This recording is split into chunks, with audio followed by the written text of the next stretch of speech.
Hello दोस्तों, स्वागत है आप सभी का एक बार फिर से हमारे YouTube चैनल ज्ञान स्टार प्लस में।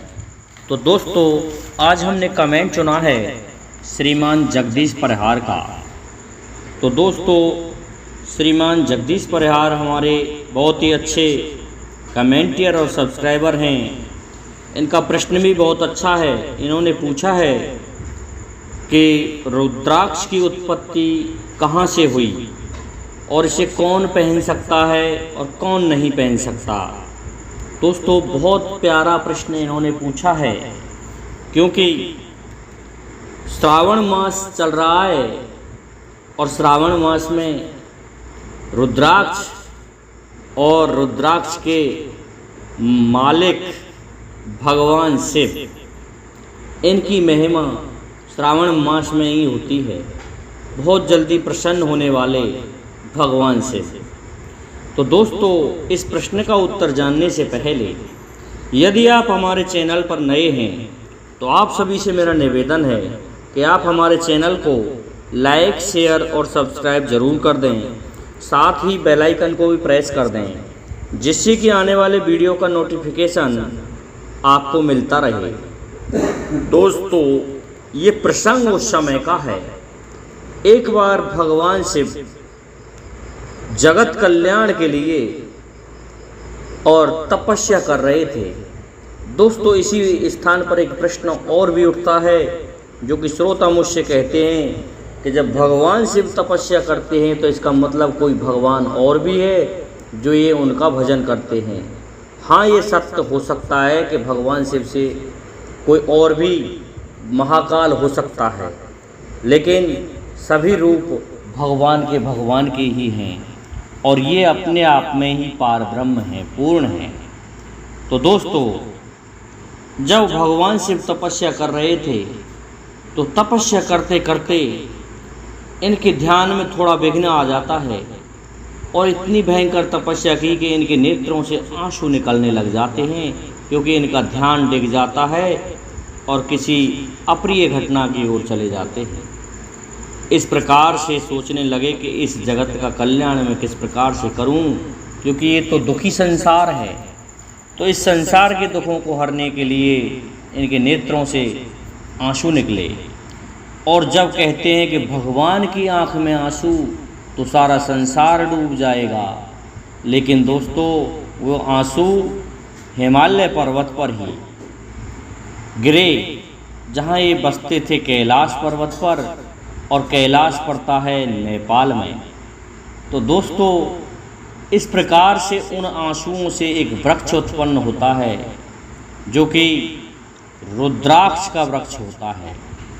दोस्तों, भगवान शिव के 11 रुद्र बताए गए हैं, जिनमें से नंदी अर्थात सोम नंदी, इस प्रकार के कपाली, ये इनके रुद्रों के नाम हैं। 11 रुद्रों के अलग अलग नाम हैं। कपाली का अवतार स्वयं हनुमान जी हुए थे। और दोस्तों, ये रुद्र अलग अलग प्रकार के होते हैं। जब इन रुद्राक्षों को हम धारण करते हैं तो इससे भगवान से प्रसन्न होते हैं, और भगवान से प्रसन्न होते हैं तो समस्त बाधाओं का निवारण करते हैं। इनके पहनने से सबसे बड़ा लाभ होता है, और जिस पर भगवान भोलेनाथ प्रसन्न होते हैं, समझ लो उसके सभी विघ्न भाग गए। तो दोस्तों, ये 4 तरह के होते हैं। ये कुछ तो उभरे हुए और सफ़ेद रंग के होते हैं, जिन्हें ब्राह्मण लोग धारण करते हैं, और थोड़े लाल रंग के होते हैं, और उस रुद्राक्ष को क्षत्रिय लोग धारण करते हैं, और थोड़ा सा मटियाला होता है, उसे वैश्य वर्ण के लोग धारण करते हैं। और दोस्तों, मैं ये शिव पुराण के अनुसार बता रहा हूँ, जो काला होता है उस रुद्राक्ष को शूद्र धारण करते हैं। इनकी आकृति भी अलग अलग होती है। जो बड़ा वाला होता है, अर्थात जिसकी एक आंवले की बराबर कम से कम मोटाई हो, वह रुद्राक्ष सर्वश्रेष्ठ माना गया है। और उसके पश्चात आते हैं छोटे वाले पर, जो बेर के बराबर होता है, उसको क्षत्रिय लोग धारण करते हैं। और ऐसा रुद्राक्ष जिसमें स्वयं ही सुराख हो जाता है, वो सर्वश्रेष्ठ और सर्वोत्तम होता है। ये रहा आकार के अनुसार, लेकिन ये मुखों के अनुसार भी बताए गए हैं। जिसमें एक मुख हो वह सर्वश्रेष्ठ होता है, और 2 मुख, 3 मुख, 4 मुख और 5 मुख तक होते हैं।